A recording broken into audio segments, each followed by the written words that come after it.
मुंबई मेरी सबसे पसंदीदा शहरों में से एक है। जब आज प्लेन लैंड किया तो इतना सुख का अनुभव हुआ। मैंने मुंबई में बहुत समय बिताया है, आप लोगों की तरह पत्रकार रहते हुए। मैं बिना किसी संशय के हमेशा कहती हूँ आपसी मुंबई, मुझे मुंबई बहुत अच्छा लगता है। आप सब लोगों ने मेरा इंतजार किया, उसका बहुत बहुत धन्यवाद।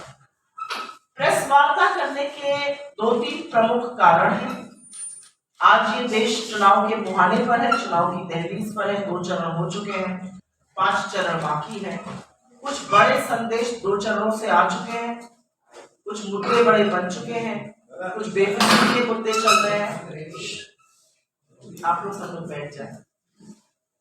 तो जरूरी है कि उन मुद्दों पर चर्चा हो जो असल मुद्दे हैं। तो सबसे पहले तो मैं अपने मैनिफेस्टो पर हमने क्यों और क्या किया और किस उद्देश्य से किया, उस पर जरूर पहले 2 मिनट बोलना चाहूं। राहुल गांधी जी कन्याकुमारी से कश्मीर 4,500 किलोमीटर पैदल चले। वो मणिपुर से मुंबई एक यात्रा करते हैं। वो मणिपुर जिसको आज 4 तारीख है और आज 1 साल हो गया मणिपुर की हिंसा भड़के हुए। आज भी हजारों की तादाद में लोग राहत कैंप में रह रहे हैं। आज भी आदमखोरों की भीड़ ने जो औरतों के साथ किया वो सबके सामने है। जो चार्जशीट सामने आई है उसमें पता चलता है कि वो 2 मजबूर औरतें पुलिस के पास जाती हैं, पुलिस की गाड़ी में बैठती हैं और इस आशा से बैठती हैं कि पुलिस वाला गाड़ी आगे बढ़ा देगा।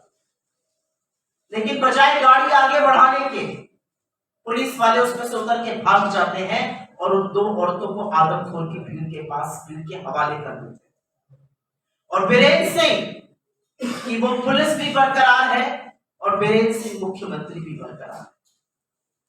और 1 साल बाद इस देश का एक हिस्सा मणिपुर रो रो कर, चीख चीख कर, आंखों में आंसू लेकर अपने प्रधानमंत्री का इंतजार कर रहा है। लेकिन 56 इंच की छाती वाले प्रधानमंत्री का कलेजा चूहे का आज भी वो वहां जा नहीं पाए। आज भी वो मणिपुर के आंसू नहीं पहुंच पाए। वो अमेरिका से ग्रीस और ब्रिटेन और साउथ अफ्रीका घुमाएंगे, देश के हर कोने में चले जाएंगे, प्रचार करने के लिए कह दीजिए तो गली खोली में भी घुस जाएंगे, लेकिन मणिपुर जाने की हिम्मत इस देश के प्रधानमंत्री में नहीं है। और ये वाकई में दर्द की बात है, ये दुख की बात है। मणिपुर इस देश का हिस्सा है और आज भी इस देश का प्रधानमंत्री 1 साल बाद मणिपुर नहीं जा सकता।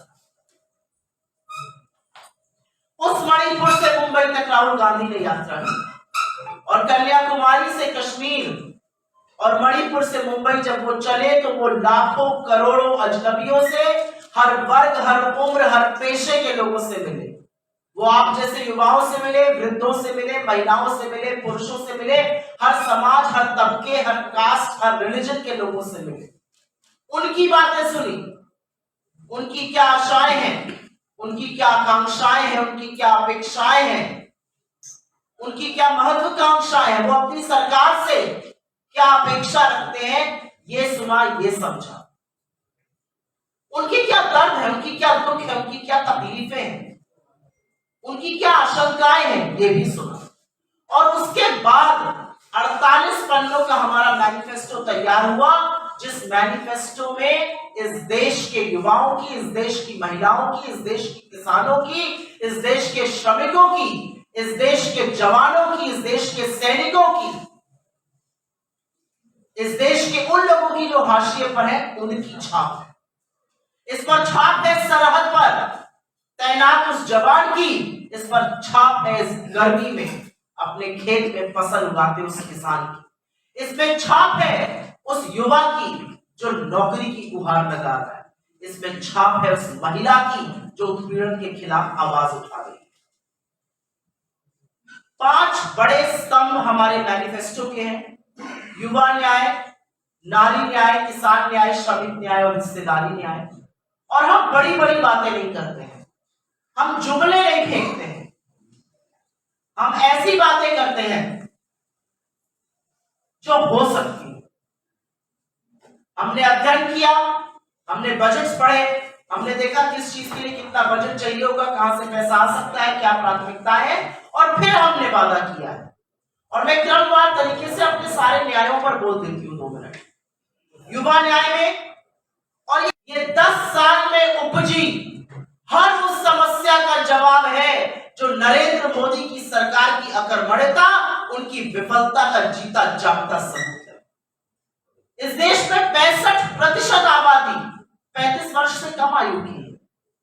अगर आप पत्थर भी कहीं फेंककर पूछेगा समस्या क्या है, तो 1 से 10 नंबर की समस्या बेरोजगारी है। लेकिन इस देश का प्रधानमंत्री से कहिए बेरोजगारी है, तो कहते हैं पकौड़ा तल लो।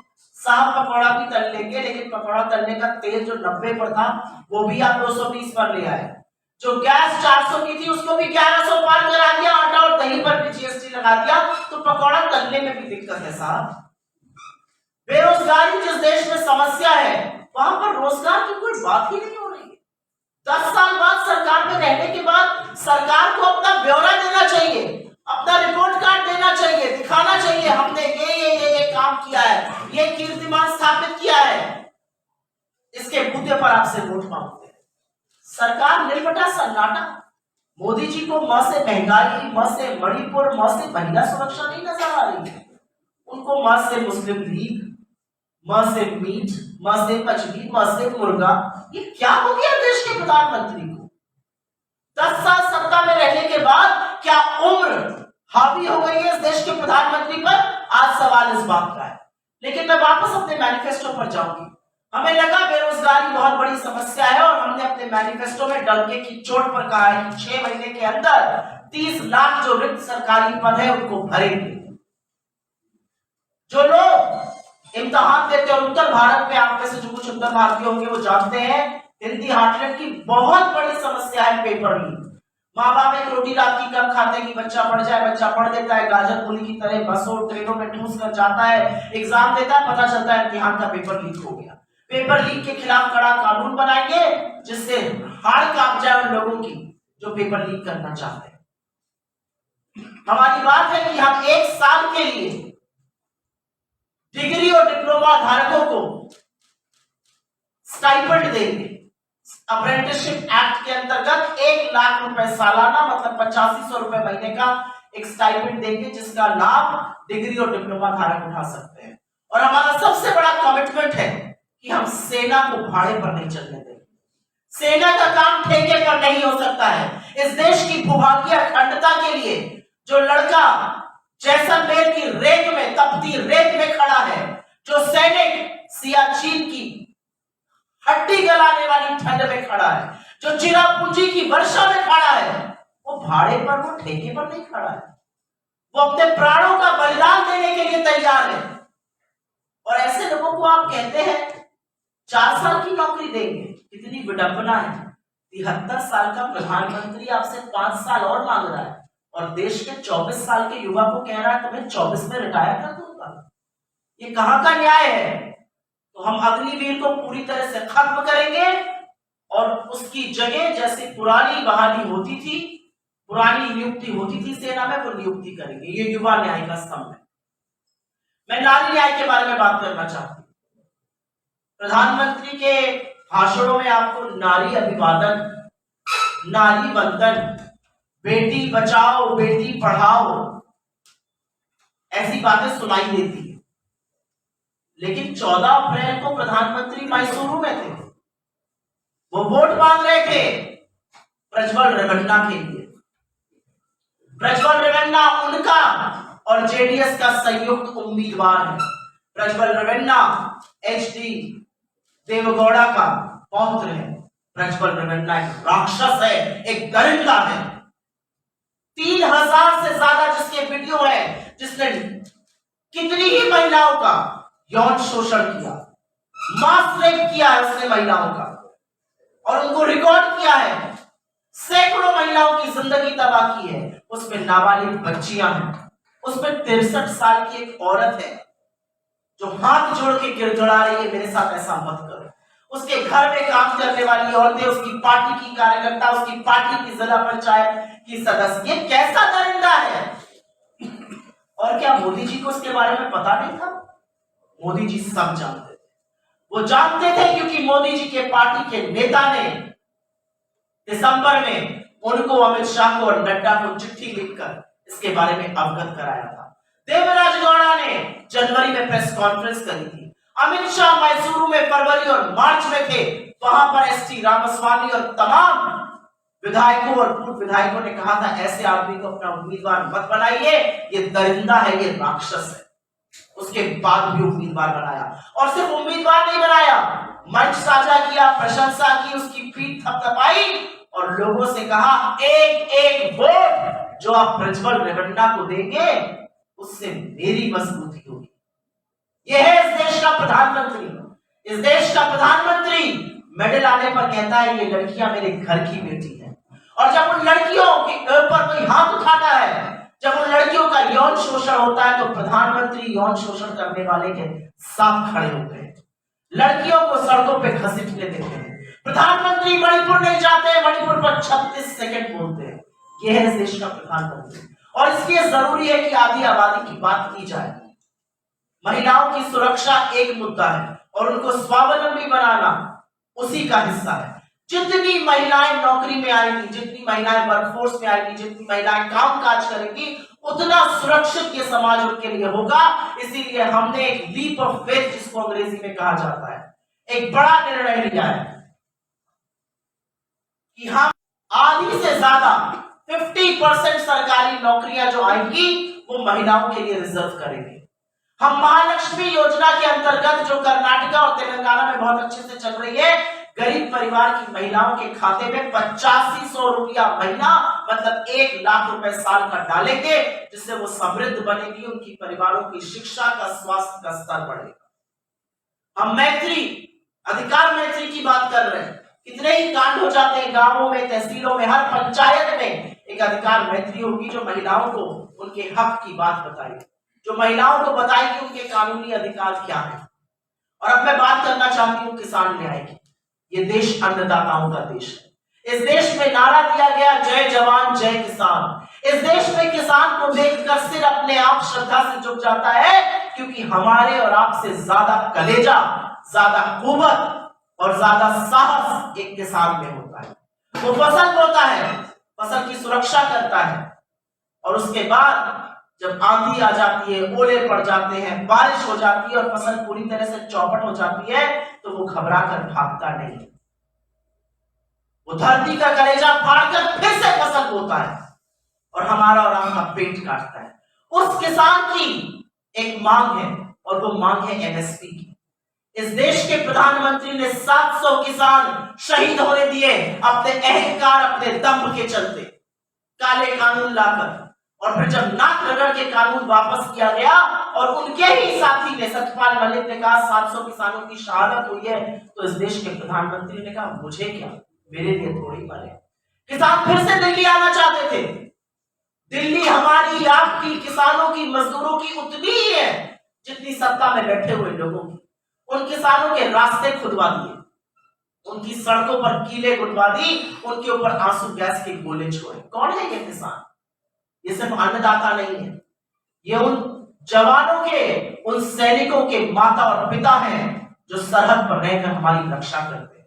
जब उनके शव तिरंगे में लिपट कर वापस आते हैं, तो किसान ये नहीं कहता है ये क्या हो गया। किसान कहता है फक्र है कि इस देश की रक्षा करने पर तुम शहीद हो गए।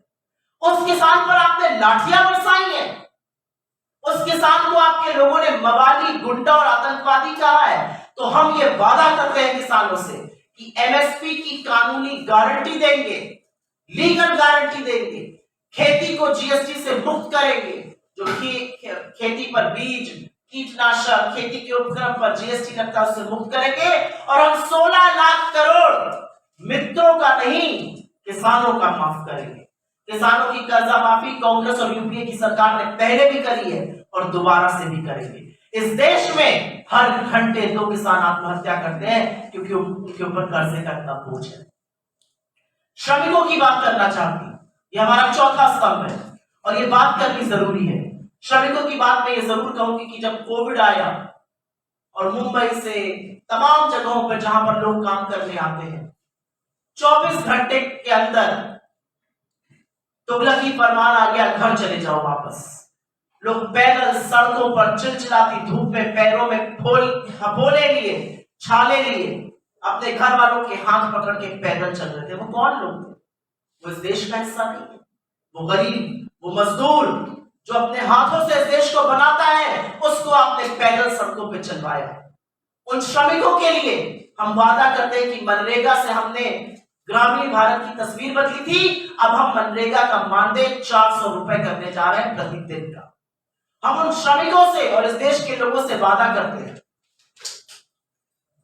कि हम जरूर गिग वर्कर्स के लिए, जो जोमैटो स्विगी टाइप के लड़के हैं, जो पलक झपकते ही आपका सामान, आपका खाना पीना लाकर आपके घर पहुंचाते हैं, कभी सोचा है अगर तेज चलाने में उनकी गाड़ी टकरा जाए, उनका पैर टूट जाए तो उनके परिवारों का क्या होगा? उन गिग वर्कर्स के लिए हम एक सामाजिक सुरक्षा की स्कीम लाना चाहते हैं और इस देश में हम 25 लाख की वो हेल्थ योजना लाना चाहते हैं जिसमें इलाज, जिसमें टेस्ट, जिसमें दवाइयां मिले। ऐसी योजना हमने राजस्थान में शुरू की थी और आज भी चल रही है। और अंत में मैं बात करूंगी हिस्सेदारी की, और हिस्सेदारी की बात करना जरूरी है। हिस्सेदारी की बात करना इसलिए जरूरी है क्योंकि अगर तुम डरते नहीं तो तुम गिनती कर। किस बात से डरते हो? गिनती क्यों नहीं करते हो? और मेरे नेता बिल्कुल सही कहते हैं। मेरे नेता कहते हैं कि अगर एक्सरे नहीं होगा तो पता कैसे चलेगा लोग कितने हैं? आपके पैर में चोट लग जाए तो एक डॉक्टर ये निर्णय कैसे करेगा कि इस पर प्लास्टर चढ़ेगा या इस पर क्रेप बैंडेज लगेगा या इसकी फिजियोथेरेपी होगी या इसको ठंडे पानी से सेका जाएगा? ये निर्णय वो एक्सरे करने पर करता है, क्योंकि एक्सरे बताता है कि लिगामेंट रप्चर हुआ है, कि हेयरलाइन फ्रैक्चर हुआ है, कि हड्डी टूटी है, कि मसल टेयर हो गया है। तो ये एक्सरे करना समाज का जरूरी है और इससे ही पता चलेगा कि कितने लोग दलित, कितने आदिवासी, कितने पिछड़े वर्ग के लोग हैं और कितने गरीब सामान्य वर्ग के भी लोग हैं जिनको सो कॉल्ड अपर कास्ट कहा जाता है। कितने गरीब है वो, कितनी उनकी जनसंख्या है, उनको नीतियों का लाभ क्यों नहीं पहुंच रहा है, ये पता करना जरूरी है। और जब ये पता चलेगा तभी नीति निर्माण होगा और इस नीति निर्माण के लिए हम गिनती कराएंगे। हम हिस्सेदारी की बात करते हैं, हम कहते हैं जो हाशिए पर लोग हैं उनको मुख्य धारा में लाना जरूरी है। 76 साल बाद आजादी के एक आदिवासी के ऊपर भाजपा का नेता पेशाब नहीं कर सकता। अगर आदिवासी समृद्ध होता, अगर आदिवासी मुख्य धारा में शामिल होता तो उसको ये नहीं कहा जाता कि तुम जंगल चले जाओ। एक आदिवासी मुख्यमंत्री को जेल में डाल देते हो और उसको जब भरी आंखों से कहता है हम जंगल से निकल के आपके बगल में क्या बैठ गए, आपके कपड़े मैले हो गए। ये असलियत है सरकार की। 10 सालों में आपने एक दलित राष्ट्रपति बनाया, लेकिन उस दलित राष्ट्रपति को आपने पार्लियामेंट के शिलान्यास के लिए नहीं बुलाया। आर्टिकल 5 कहता है इस देश का पार्लियामेंट मतलब राष्ट्रपति, लोकसभा और राज्यसभा। आपने राष्ट्रपति को शिलान्यास के लिए नहीं बुलाया क्योंकि वो दलित था। इस देश की प्रथम आदिवासी महिला राष्ट्रपति महामहिम द्रौपदी मुर्मू को आपने पार्लियामेंट की इनॉग्रेशन के लिए नहीं बुलाया। आज जब प्रधानमंत्री चुनावी रैली में जाते हैं, आज भी सिर्फ कांग्रेस को कोसिएगा, आज भी सिर्फ नेहरू का रोना रोइएगा, आज भी सिर्फ राहुल गांधी के नाम की माला जपिएगा। अरे कोई तो अपना काम बताइए जो आपने किया है, कोई तो अपनी उपलब्धि बताइए, कोई तो भविष्य की रणनीति बताइए। नील बटा सन्नाटा, पूरी सरकार सिर्फ कांग्रेस को अटैक करो, कांग्रेस की माला जपो। आप जितनी कांग्रेस की बात करते हैं उतने लोग हमारे साथ खड़े हैं, क्योंकि ये सच है कि 2 चरण के मतदान के बाद एक चीज बिल्कुल साफ हो चुकी है, आपका दम और आपका अहंकार ये देश तोड़ने जा रहा है। ये देश समझ चुका है कि जो लोग 400 पार की बात कर रहे हैं वो असल में इस देश के संविधान को बदलना चाहते हैं, वो आरक्षण को खत्म करना चाहते हैं और इसलिए देश ने आपके खिलाफ वोट डाला है। आप लाख संस्थाओं को अपना बना लीजिए, आप ED, CBI, income tax, lakh हर संस्था को अपना फ्रंटल बना के काम कीजिए, लेकिन आप भूल जाते हैं कि इस देश के लोगों में, लोकतंत्र में ताकत है और वो बड़े बड़ों को निस्सुनाबूद करते हैं। जब कोई गलत करता है तो वो सबक सिखाते हैं, हमें भी सिखाया और आपको तो ऐसा सबक सिखाने जा रही है जनता जिसकी आहट आपको है, इसलिए आप ये भाषा बोल रहे हैं। इस देश का प्रधानमंत्री जो शपथ लेता है संविधान की, जो 140 करोड़ लोगों का प्रधानमंत्री है, वो एक समुदाय विशेष के खिलाफ जहर उगलता है। वो ऐसी गंदी घिनौनी बातें करता है, वो इस देश की महिलाओं का और यहां पर ब्याहताएं हैं उनके मंगलसूत्र की बात करता है। आप क्या जाने दाम्पत्य का सूत्र, आप क्या जाने मंगलसूत्र और सिंदूर की कीमत, क्योंकि आपने वो धर्म नहीं निभाया। लेकिन जो करोड़ों लाखों लोग दाम्पत्य के सूत्र को निभाते हैं, जो एक दूसरे के साथी बनकर एक दूसरे की ढाल बनकर खड़े रहते हैं, उनको आपने तिरस्कृत किया है, उनको आपने अपमानित किया है। एक औरत का मंगलसूत्र सिर्फ सोने की चेन या उसमें लगी टिकड़ी नहीं होती है। एक औरत का मंगलसूत्र उसकी सबसे बड़ी पहचान होती है। एक औरत जब किसी आदमी की नाम का सिंदूर अपनी मांग में भर लेती है तो वो दुनिया इधर से उधर हो जाए, अपने दाम्पत्य के धर्म से हटती नहीं। उसका आपने अपमान किया। क्या कहते हैं आप? कांग्रेस आपका कमरा ले लेगी, कांग्रेस आपकी गाय ले लेगी, कांग्रेस आपका मंगलसूत्र ले लेगी। 55 साल सत्ता चलाई है कांग्रेस ने, और 55 साल में कांग्रेस ने लोगों को समृद्ध बनाया है। जब हमने 27 करोड़ लोगों को गरीबी की सीमा रेखा से निकाला तो हमने किसी की जेब से नया पैसा नहीं लिया। हमने नीतियां ऐसी बनाई कि लखपति करोड़पति बने, हमने नीतियां ऐसी बनाई कि गरीब अमीर बने, हमने नीतियां ऐसी बनाई कि 27 करोड़ लोग गरीबी की सीमा रेखा से निकले। आपकी नीतियों का नतीजा है कि अमीर और अमीर होता गया। आपकी नीतियों का नतीजा है कि 20% इस देश की आबादी 46 रुपए रोज पर रहती है।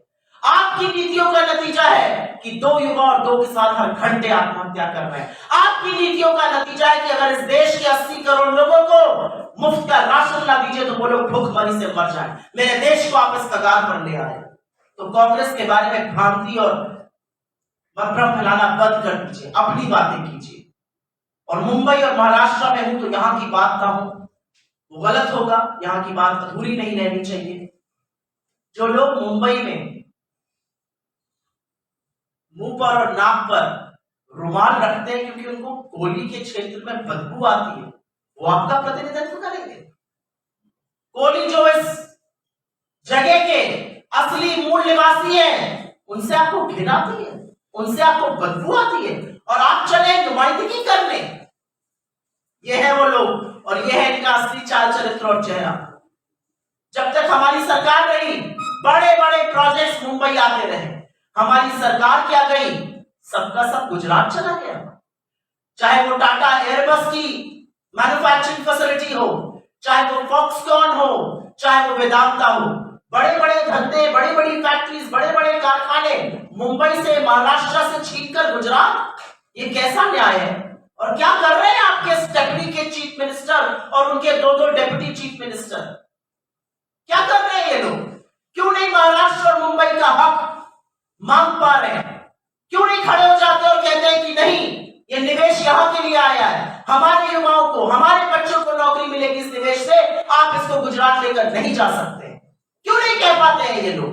क्योंकि ये रात की चोरी में, ये रात के अंधेरे में मुख्यमंत्री बने, ये चोरी से मुख्यमंत्री बने, ये चोरी की डाके की सरकार है। और इसको ऐसा सबक सिखाएगी जनता। जिन लोगों ने अपनों की पीठों पे छुरा घोंपा है, जिन्होंने अपनों की पार्टियों को बर्बाद करने का काम प्रयास किया, उनकी पीठ पे ये जनता छुरा घोंपेगी और बताएगी कि ये चीज महाराष्ट्र की जनता शिवाजी की भूमि नहीं सहेगी। जिस धारावी को हम बचाना चाहते थे, वहां भी अडानी को घुसाने का काम इन्हीं पूंजीपतियों ने किया है। ये जनता नहीं सहेगी। जनता अपने वोट की चोट से अपने 10 साल के विकास का हिसाब मांगेगी, आपसे सवाल पूछेगी और आपको जवाब देना होगा। बहुत बहुत धन्यवाद। आपके सवालों का स्वागत है। उन्होंने कहा कि जो हेमंत करकरे की मौत हुई थी, जो गोली लगी थी, वो मुंबई के पुलिस वाले ने गोली मारी थी, न कि किसी आतंकवादी की गोली थी। मुझे नहीं पता ये किस कॉन्टेक्स्ट में उन्होंने बोला है, मैंने बयान नहीं सुना है, मैं इस पर टिप्पणी नहीं करूंगी। लेकिन मैं ये जरूर कहना चाहती हूँ कि हेमंत करकरे जैसे शहीदों की बदौलत आज मुंबई जिंदा है। हेमंत करकरे जैसे शहीदों की बदौलत हम और आप चैन की रात को नींद सोते हैं। हेमंत करकरे जैसे शहीदों को जिस भारतीय जनता पार्टी की सांसद ने अपशब्द कहे, हम उनके खिलाफ खड़े हुए, हमने प्रदर्शन किया और उसके बाद भी उस औरत को टिकट देने का काम नरेंद्र मोदी ने किया। ये बीजेपी चुनाव में उत्तर मध्य जो सीट है जहाँ पर वर्षा गायकवाड़ आपके उम्मीदवार है, उन चुनाव क्षेत्र में मुंबई में कसौल का मुद्दा लाया जा रहा है। कह रहे कि उज्जवल निगम कह रहे कि कसौल को बिरयानी सर आपकी सरकार ने खिलाई थी, आप लोग जो है कसाब के समर्थक रहे हैं, ऐसा उनका आरोप है, जिस पर वडेट्टीवार ने बात कही थी। तो कसाब को इस चुनाव में लाया जा रहा है, इसको मुंबई की बेटी का टिकट काट दिया गया, बीजेपी को शर्म नहीं आई? आपके बड़े स्तंभ होते थे प्रमोद महाजन जी, उनकी बेटी थी पूनम, उसका टिकट क्यों काटा? पहले ये बताएं, कितने नारी विरोधी हैं। और जिस आदमी को आप लेकर आए हैं उसने स्वीकारा है कि उसने झूठ बोला था, और अब समझ में आता है कि वो क्यों उस तरह की दलीलें दे रहा था, क्योंकि उसकी आंख से साठगांठ थी। उसने यूपीए की सरकार को बदनाम करने के लिए जो झूठ बोला उसको उसने स्वीकारा है। ऐसे झूठे आदमी को सबक भी मुंबई की जनता सिखाएगी। आज झारखंड में प्रधानमंत्री ने कहा है कि मेरे 25 साल के करियर में 1 रुपए का भी भ्रष्टाचार का मुझ पर आरोप नहीं है। इस दावे पर आपका क्या कहना है?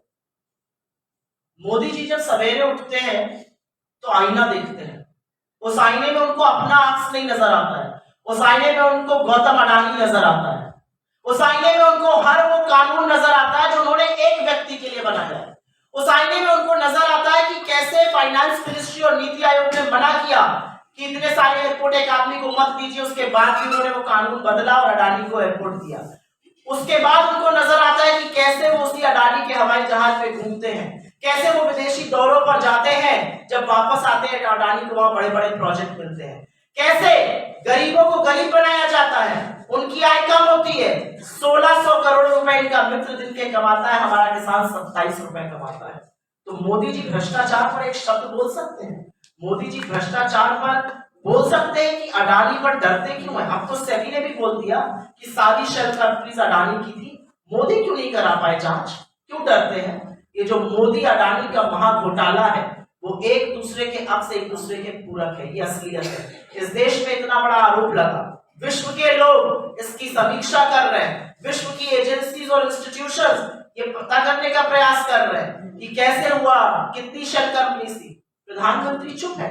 प्रधानमंत्री एक आदमी खड़ा होता है सदन में और आपकी बखिया उधेड़कर आपकी असलियत दिखा देता है देश को। राहुल गांधी, आप षड्यंत्र रच के उसकी सदस्यता छीन लेते और आपको लगता है वो डरकर बैठ जाएगा। वो राहुल गांधी है, उसने इस देश के 4500 किलोमीटर पैदल नाप दिए और वो तैयार था कि उसकी सफेद शर्ट लहू से लाल हो जाए। इसको आप और आपका तंत्र नहीं करा सकता है। आपकी बखिया तो उधड़नी शुरू हो गई है।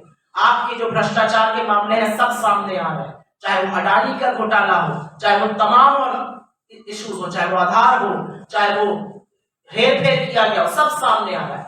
मुंबई में रहते हुए मेरा सवाल है कि मुंबई और महाराष्ट्र के धंधा पानी कारोबार, चाहे वो डायमंड की बात हो, आप गुजरात क्यों ले जा रहे हैं? आप मुंबई पर ताला लगाने का प्रयास क्यों कर रहे हैं? सवाल इस बात का, और ये मुंबई के लोग पूछ रहे हैं।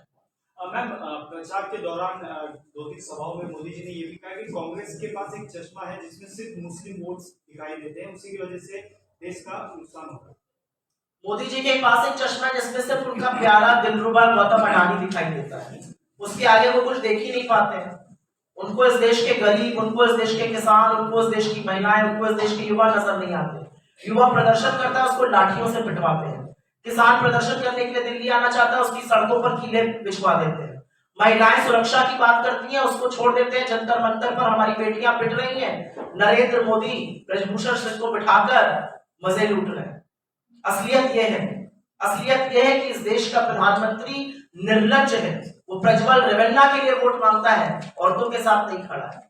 कांग्रेस की विचारधारा को समझना नरेंद्र मोदी के बस की बात नहीं। वो हमारी विचारधारा को तभी समझ सकते अगर वो इस देश को समझते।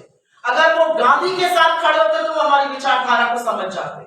जब वो राम की भी बात करते हैं तो वो प्रभु मर्यादा पुरुषोत्तम, हम सबके आराध्य श्री राम की बात नहीं करते, वो नाथू राम की बात करते हैं। वो इस देश को विभाजित करने की बात करते हैं। अगर श्री राम की बात करते, हमारे आराध्य की बात करते, तो दैहिक दैविक भौतिक ताका राम राज नहीं कहूं व्यापा पे चर्चा करते। वो गरीबों की बात करते, वो लोगों की बात करते जिनके पास अधिकार नहीं है, वो महिलाओं की बात करते। क्यों नहीं करते? वो इधर उधर की बात क्यों करते हैं? चुनाव आया, 10 साल अपना रिपोर्ट कार्ड दिखाना था, एक शब्द अपने 10 साल के कार्यकाल पर नहीं। आप तो देश को इस कगार पर ले आए कि आपने G20 कराया और इस G20 के वक्त गरीबों को ढकने के लिए आपको पर्दे लगाने पड़ गए दिल्ली में। ये आपकी असलियत है।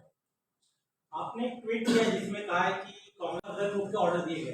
बीजेपी का आरोप है इनिशियल रिपोर्ट के आधार पर कि रोहित वेमुला का इस्तेमाल किया गया सियासी फायदे के लिए राहुल गांधी की तरफ से। निराधार आरोप है, निराधार आरोप है। बीआरएस की सरकार ने एक प्रोब करी थी, उसकी इनिशियल रिपोर्ट थी, वही उन्होंने कोर्ट में प्रस्तुत करी और इसलिए वो बंद हो गया। हमारी सरकार ने ऑलरेडी चीफ मिनिस्टर के ऑफिस ने इस बात को पुष्टि कर दी है कि हम दोबारा से वो मामला खोलेंगे, पूरे मामले की जांच होगी, क्योंकि रोहित वेमुला की जो मौत है, रोहित वेमुला का जो दर्दनाक मौत है, वो जाया नहीं हो सकती।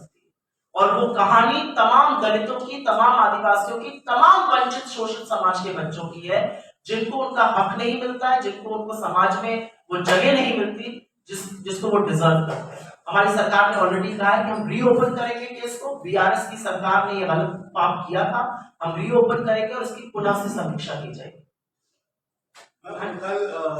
खुश होती हूँ ये सुन के, सच बताऊं आपको, प्रधानमंत्री ने भी ऐसा कहा, गृह मंत्री भी ऐसा कह रहे हैं। 2 हफ्ते पहले क्या कह रहे थे? 400 पार, 400 पार। 2 हफ्ते बाद कह रहे हैं कांग्रेस की अगर सरकार आएगी तो ये होगा, कांग्रेस को वोट मत देना नहीं तो ये हो जाएगा, उनकी सरकार बन जाएगी तो ये हो जाएगा। तो कहीं पर स्वीकारोक्ति है, कहीं पर एक्सेप्टेंस है कि सरकार तो कांग्रेस की बनने वाली है, कहीं पर वो भी सच का सामना कर रहे हैं, वो भी समझ रहे हैं सरकार तो अगली कांग्रेस की बनेगी। जब जागो तभी सवेरा। देश की जनता ने ये मैसेज नरेंद्र मोदी और अमित शाह तक पहुंचा दिया है और इसीलिए डर कर इधर उधर की उल जलूल की बातें की जा रही। बहुत बहुत धन्यवाद। है कि वो कब तक बीजेपी की बी टीम बनकर बने रहेंगे। सारा देश उनकी असलियत जान चुका है, सारा देश जान चुका है कि जब जब बीजेपी संकट में होती है तो संकट मोचन बनकर एआई में भी क्यों खड़ी होती है। तो कब तक आप इस तरह की राजनीति करिएगा? देश के सामने आपकी असलियत है, अब तो मुखौटा भी उतर चुका है, क्यों ये ढोंग करना। धन्यवाद।